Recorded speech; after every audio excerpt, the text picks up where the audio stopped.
a des fous partout, y a des jaloux partout. Même pas fait le tour, on est trop connus aux alentours. J't'ai fait kiffer sur la mélo, t'es parti avec mes photos. Mais qu'est-ce qui se passe là-bas? Encore un sarrasin? Mais c'est tout de même incroyable. Aujourd'hui, dans Complément d'enquête, nous retrouvons Eli Yaffa, plus connu sous le nom de Booba.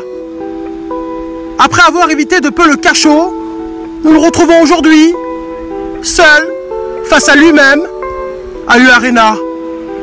Le 13 octobre aura lieu son grand concert. 40 000 personnes y sont attendues, des pirates. C'est pour cela, en ce moment même, il est au téléphone avec un marabout. Mais que lui prédit-il? Son grand retour? Ou alors, une fin tragique? La France veut savoir. C'est pour cela, nous allons mener l'enquête. Bonjour monsieur. Bonjour monsieur. Comment allez-vous? Gigot, dis pas de la merde. La France veut savoir. La France veut savoir. La France veut savoir. Comment que c'est ici? Aujourd'hui, dans Complément d'enquête, nous sommes allés sur le nouvel Eldorado français, la Costa del Brava. Chaque année, ils sont plus de 3 millions à quitter l'Hexagone pour venir faire la fête ici. Boîte excentrique, boîte de nuit, croisière. Ici, tous les excès sont permis. Nous avons retrouvé pendant une semaine et suivi la bande à Jojo, des Marseillais qui sont venus se défouler sur la côte. Ce soir, ils nous ont donné rendez-vous au Macumba, leur boîte favorite. Aujourd'hui, dans Complément d'enquête, nous retrouvons René. René est un ancien sprinter du Tour de France, 7 fois maillot vert. Aujourd'hui, il est condamné pour dopage. Nous le retrouvons aujourd'hui chez Georges, où il compte bien le crier haut et fort. Je suis innocent.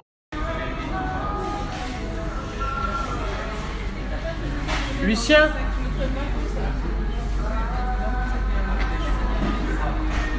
Lucien. Oui.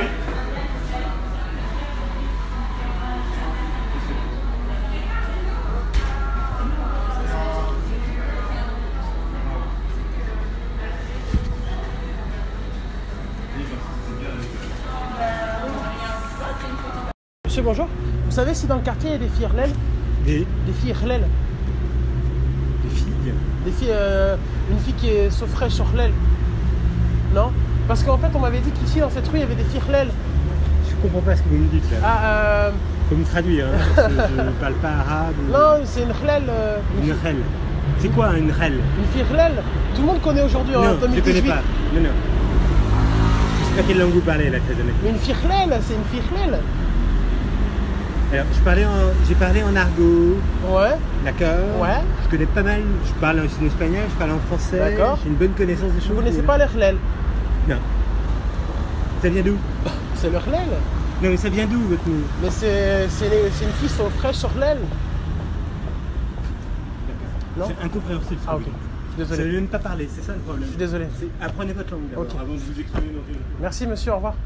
En fait, donc il y aura 2 commandes. Une pour moi. Oui, Et une pour une autre personne. d'accord, bah on fera en 2 fois, c'est pas grave. Mais parce qu'en fait, dans ma tête, on est 2. Tu vois? Donc il y aura D'accord. il y aura 2 commandes, ça dérange pas? Non, du tout. Ok. Donc il y aura une commande pour une personne qui est dans ma tête, donc un café. Et après, il y aura une deuxième commande pour la seconde personne qui est dans ma tête.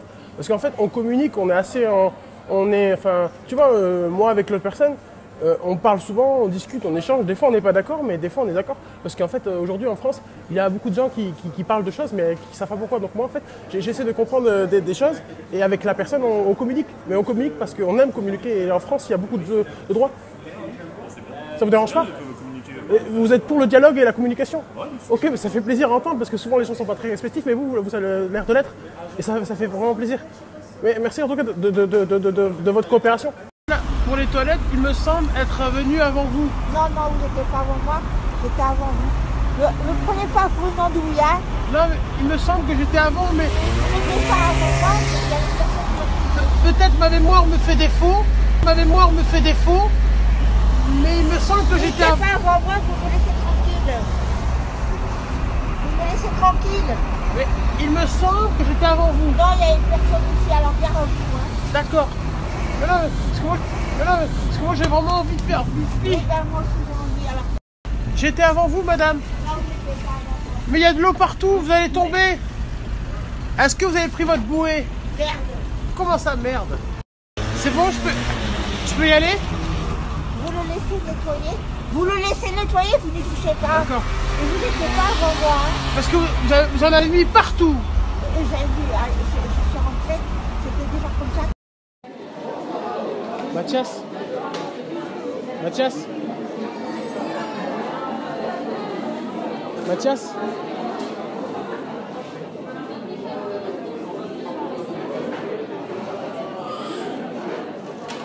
Mathias? Je suis ton père. C'est quoi ça? Je suis ton père. Toi? Sors. Ah, je crois que c'est lui. Bonsoir. C'est vous pour les 3 grammes de shit? Pardon? C'est vous pour le shit? Ça va pas, non? Ah, c'est pas vous? Non, c'est pas moi et ça risque pas d'être moi, hein. Oh. Bonjour. Bonjour. Je cherche Mario Kart. Mario Kart? Ouais. Enfin, Luigi de Mario Kart. C'est pas où il est? Non, mais moi c'est Mario Bros. Ah, vous... Non, moi c'est Mario Bros. Ah, vous c'est Mario Bros? Alors, plus loin. Ouais. Aujourd'hui, dans Complément d'enquête, nous retrouvons Daniel. Il y a quelques jours, Daniel s'est fait larguer.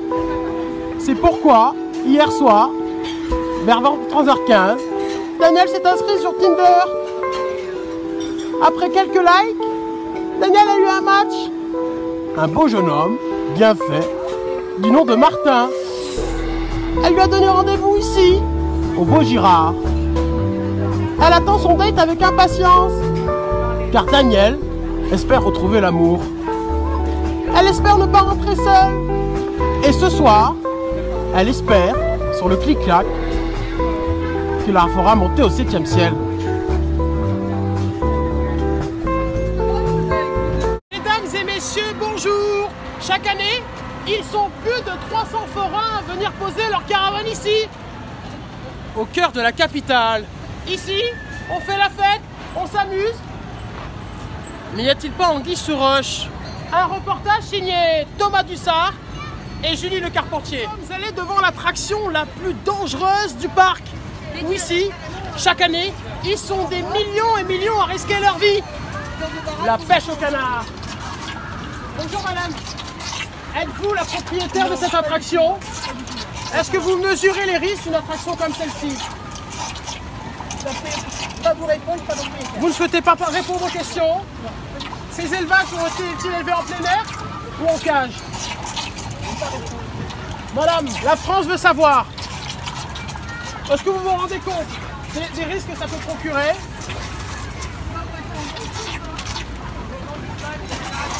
Est-ce que ces canards sont nourris? Non? Vous ne souhaitez toujours pas répondre, madame? D'accord. Interdit en France il y a déjà plusieurs années. Les machines à sous restent un business florissant qui cartonne. Révolutionnaires, anarchistes, avant-gardistes, qui sont ces gens qui consomment encore ces sous? Pourtant, aujourd'hui, nous avons rencontré le patriarche. Il est devenu millionnaire il y a quelques années. Christophe est en train de bâtir à lui-même sa propre fortune. Il possède déjà plusieurs domaines grâce aux machines à sous. Christophe, bonjour. Effectivement, ce que vous êtes en train de réaliser aujourd'hui en France, c'est assez incroyable. Ben bien sûr. J'ai préféré ton casino barrière, ça rapporte plus. Plusieurs jets privés, Oui, au casino. plusieurs villas, C'est tout ça grâce aux machines à sous. Oui.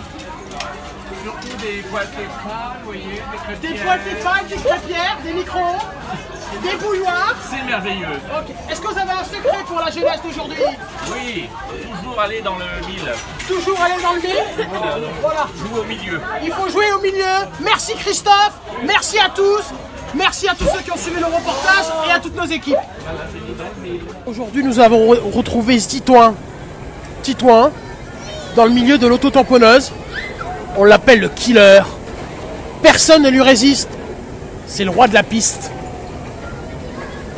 À 18 ans, enfin il réalise sa passion, devenir le maître tout-puissant. À plus de 80 km/h, il grille tous les radars, prend les feux rouges, les infractions, et sème même les policiers. Dis-toi, hein.